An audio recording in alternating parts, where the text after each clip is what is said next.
Assalomu alaykum o'rtoqlar. Biz hozir navbatdagi obyektimizni ish jarayonini ko'rishga keldik. Bu obyektimiz O'rta Saroydagi Mashal mahallasida joylashgan. Bu obyektimizni umumiy holati ko'rib turganingizdek 2 urovень, ya'ni birinchi qavat, ikkinchi qavatdan iborat.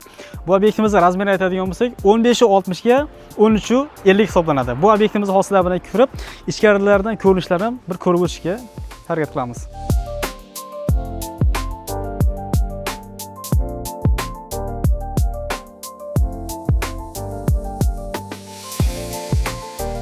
Endi sizlarga uyimizni ichki fasadlarini ko'rsatib o'tishga harakat qilamiz. Mana ko'rib turganingizdek, bu obyektimiz to'liq temir beton konstruksiya, ya'ni kolonna regeldan tashkil topgan. To'ldiruvchi sifatida pishiq g'ishtlarimiz standart g'ishtlardan foydalanilgan. Endi bu joyda bu uyimizni alohida tema, birinchi o'rinda bu obyektimizni ko'rib turganingizdek navesini sizlarga gapirib o'tishga harakat qilamiz. Mana ko'rib turganingizdek, kattagina naves tushgan. Bu joyda darvozadan kirilganda o'ng tarafda kichkina bir sanuzel berilgan mehmonlar uchun, oila a'zolari uchun asosiy ichkarida. Bu joyda ko'rib turganingizdek letniy kuxnya sifatida foydalanishimiz mumkin. Bitta burchagini va oldi qismlarida bu yerga so'ri, ya'ni tapcham qo'yishni mo'ljallaganmiz. Endi buni oldi qismi bu alohida tema. Konsol qilib o'stirib chiqarilgan, ya'ni umumiy holatda 1.20 chiqarilgan va bu narsa kobraga o'xshab bir ajoyib holatda effekt berib turibdi. Bu obyektimizni fasadini sizlarga ko'rsatib o'tadigan bo'lsak, umumiy holatda dizayn turi modern uslubda ishlangan. E'tibor beradigan bo'lsangiz, mana oldi qismda oynalarimiz katta-katta panoramli ishlangan. Bu narsa boya boshqa obyektimizda ham gapirib o'tgandek, o'z aslida bu xonani razmeridan kelib chiqadi. Norma bo'yicha xonani kvadratini 5 ga bo'lgandagi razmer mana shu fasad, ya'ni derazada bo'lishi kerak. Norma bo'yicha xonaga 8 soat mobaynida yorug'lik kirishiga ham joy beradi va xonaning ichida har xil mog'orlashlikni oldini olishlik uchun xizmat qiladi. E'tibor bering, har bitta uyni loyihalayotgan vaqtda bu narsaga e'tibor berishimiz kerak. Bu holatda ko'pincha arxitektorlar yo bo'lmasa mijozimiz o'zining talabidan kelib chiqib bu joy qilinmaydi. Biz mutaxassis sifatida iloji boricha aytamizki, mana shu joyimiz pirxoshka, veranda ham deyiladi bu joyimiz. Bu narsa albatta qilishi kerak. E'tibor berayotgan bo'lsangiz, uy ichiga kirishlik uchun ikkita eshikdan kiriladi. Buni asl vazifasi shuki, qish kunida yoki yoz kunida uyingiz issiq yoki sovuq bo'lgan vaziyatlarda asosiy eshikni shunday ochganingizda uyning ichiga kirasiz u ichkaridagi zo'rg'a isitgan havoingiz tashqariga chiqib ketib qolish ehtimoli bor. Mana shunaqangi vaziyatlarda oldini olishlik, gigiyena tomonlama hisobga olinadi. Chunki ichkari kirilgan vaqtingizda mana shu qismimizga chiroyli holatda kiyimlar ilishlik uchun shkaf qilishimiz mumkin. Bitta burchaga chiroyli qilib rakvina qo'yib qo'yishimiz mumkin. Gigiyena, ko'chadan kelayotgan odam albatta qo'lini yuvib, keyin ichkari kirib oila a'zosini ko'rishadigan bo'lsa, bu juda ham a'lo hisoblanadi, a'lo ish hisoblanadi. Bu atrofiga chiroyli holatda shkaflar qo'yib, mebellarni joylashtiradigan bo'lsak, bu zo'r yechim. Bu verandamizni ichkari kirilgandan keyin chap tarafida bu joyda mehmonlarimiz uchun kirishlikka, ya'ni mehmonxonamizga kirishlik uchun mehmonlarimizga alohida eshik qo'yapmiz 1.20 lik. Bu joyda aytishingiz mumkin, mehmonlar hurmati yo'qmi? Ularga asosiy eshikdan kirib deyish mumkin. Bunaqa holat menimcha noto'g'ri hisoblanadi. Chunki sizning oila a'zoyingiz albatta ayolingiz, farzandingiz, qizlaringiz bo'ladi. Begona kelgan nomahram erkaklar, ya'ni o'rtoqlaringiz, boshqalaringiz sizni uyingiz ichidan emas, mana shu joydan asosiy eshikdan kirib o'tiriladigan bo'lsa, daryoda oshxonadagi odam aylanib kelib patnasa ovqatini ikkita uchta eshikdan cheraz o'tgandan ko'ra ichkaridagi eshikdan shunday uzatib qo'ygani qanday go'zal a? Hovlimizdan ichkari kirilganda o'ng tarafdagi birinchi xonamiz bu oshxona hisoblanadi. Oshxonamizga e'tibor berayotgan bo'lsangiz, kattagina eshik, oynali eshikdan foydalanganmiz. Bu bemalol ikki yonga ochib, yopilib, xohlasangiz studiyaga o'xshatib, misol uchun qo'lingiz bilan oshxonangizni birlashtirib olishingiz mumkin. Xohlasangiz buni yopib qo'yishingiz mumkin, ya'ni ovqat qilayotgan vaqtlarda hech chiqishi mumkin. Shuning uchun yopib qo'yasiz oyna.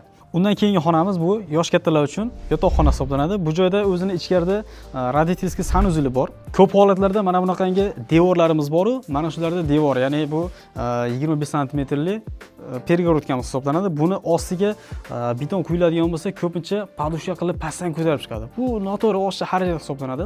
Mana bu obyektimizda chiroyli yechim qilganmiz. Mana ko'rib turganingizdek, podushkasi yo'q. Bu joy shunday ham to'ldirib tashlanadi. Mana shu joyimizga mana bunaqangi regelga o'xshatib beton abotilyapti-da, tepasiga g'isht urib yuborilyapti. Bu ham bitta chiroyli yechim hisoblanadi. Ya'ni bu oshda rasxodni oldini olishlik maqsad hisoblanadi. Mana shu hovlimizda bitta chiroyli yechim qilganmiz. Bu joyda yechimimiz nima? O'rtaga bitta pergorodka berganmiz. Pergorodka vazifasi nima? Orqa tarafida televizor osilib turadi. Oldi tarafida bu yoq katta hol bo'ladi. Uni ikkala yonidan kiriladi. Mana kadrda ko'rishingiz mumkin. Rasmda ko'rsatib o'tamiz. Interior dizaynda va orqa tarafida zinamiz bor. Bu joyda zina chiqadi. Zinamizning oldi qismida miyaki zonamiz bo'ladi. Misol uchun tasavvur qiling, mana bu joyda o'tirganingizda miyaki zonada o'tiribsiz, televizor ko'rib o'tiribsiz. Buni ikkala yoni ochiq, ya'ni hol bilan bog'langan. Bu joyda holimizni eng oxirgi qismi, ya'ni o'ng tarafimizda bu joyda kattagina umumiy oila a'zolari uchun hojatxona berilyapti. Endi bu joyda yana bitta narsa, asosiy holimiz ichkari kirilganda chap tarafdagi birinchisi mehmonxona. Hozir sizlarga aytganimiz mehmonxonamizga ichkari tarafdan qo'yiladigan eshigimiz mana shu. Ayollar oshxonadan taomni olib chiqadi va bu joydan uzatib qo'ya qoladi. Nariroqqa saylanib o'tmasdan. Bundan keyingi, ya'ni holimizdan kirilganda chap tarafda eng oxirgi xonamiz bu yosh ular uchun, ya'ni bolalar uchun yotoqxona hisoblanadi. E'tibor beradigan bo'lsangiz, bu holatimizda mana uyimiz ugl holatda joylashgan, ya'ni tarsoviy joyda joylashgan. Bu sizlar uchun ayniqsa life hack bo'ladi yoki bu qo'shimcha ma'lumot sifatida aytishimiz mumkin. Hech qachon ko'cha tarafga iloji boricha yotoqxona qilmang, chunki ko'chada bolalarda shovqini bo'ladi, avtomobillar o'tadigan holat bo'ladi. Mana shunaqangi holatda yotoqxonada odam maza qilib dam ola olmaydi. Endi bu joyda yoshlarga, yosh bolalar uchun xona qilingan, unaqangi xavfli bo'lmaydi, lekin ayniqsa yosh katta insonlarga yotoqxonasini hech qachon ko'cha tarafga qilmang. Bu albatta asabga tegadigan holat bo'ladi, har xil holatlar. Bu joyimiz hol hisoblanadi. Ikkinchi qavatimiz holi. Zinadan ko'tarilganingizdan keyin bu joy zinaga, ya'ni birinchi qavatga tushish, ikkinchi qavatga chiqish joyi hisoblanadi. Bu tarafimizga miyaqi mebel qo'yiladigan bo'lsa, oila a'zolari bilan maza qilib kechki paytlarda qorda chiqarib o'tirishlariga chiroyli sharoit bo'ladi. Ikkinchi qavatga ko'tarilganimizda kelib ko'rishingiz mumkin. Mana zinadan chiqilganda mana bunaqa kichkinagina koridor tashlaganmiz. Ichkari kirilganda bu tarafimizda mana umumiy, mana shu ikkinchi qavatdagilar uchun umumiy hojatxona, sanuzul hisoblanadi. Bundan keyingi xonamiz bu tarafda ko'radigan bo'lsangiz, bu kichkina yotoqxona hisoblanadi. Yotoqxonani ichida o'ziga alohida radiatorli sanuzul berganmiz. Bu joyda yosh kattalar uchun alohida yotoqxona berganmiz. E'tibor berayotgan bo'lsangiz, kattagina panoramli oyna.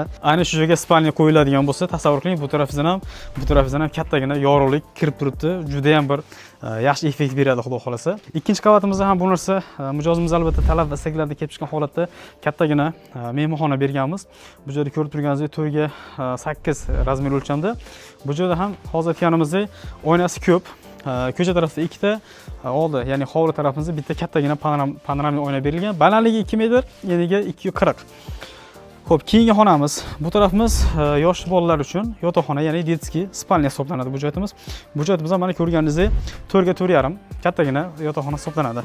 E'tibor bering aka, mana shu narsa nima? Siz e'tibor beradigan bo'lsangiz, mana shu uyimiz uchun 50 ming dollar pul ketdi-da. 50 ming dollar sarflagan pulingizni mana shu kichkina teshik bilan havoga uchirib yuborishingiz mumkin. Misol uchun mana shu xonangiz kattagina xona, zalingizni qish kunda isitingiz, yoz kunda sovutingiz. Misol uchun bu joyga tashqi tarafga fasalki bazaltoviy materialdan, ya'ni isitish tizimiga foydalanmadingiz, ya'ni tepliziratsiya qilmadingiz. Bu holatda uyimizni tashqi tarafidan, ichki tarafidan ataga ushasa 1 yoki 1,5 sm qora suv ushlaydi xolos. Emulsiya umuman ushlamaydi. Abo'yi vaqti ushlamaydi deyarli hisobda. Shuning uchun sizlardan iltimos qilib aytamizki, uy qurayotgan vaqtingizda bu qanaqangi material, g'isht bo'ladimi, gazoblok, penoblok bo'ladimi, imkon darajada ustakalarimiz mana shu oralariga ham rasol tashib ketishni iltimos qiling. Misol uchun aytaylik, bitta donangiz g'ishingizni 1000 so'mdan qo'ydiradigan bo'lsangiz, bu yoniga loy qo'shiradigan bo'lsangiz, taxminan 1200 so'm yoki 1100 so'mga aylanishi mumkin. Lekin sizni kelajakdagi katta xarajatda mana shu narsa qisman bo'lsa ham tejab qolgan bo'ladi. Agar sizlarga mana shunaqangi arxitektura xizmati, interyer dizayn xizmati kerak bo'ladigan bo'lsa, biz bilan bog'lanishni unutmang.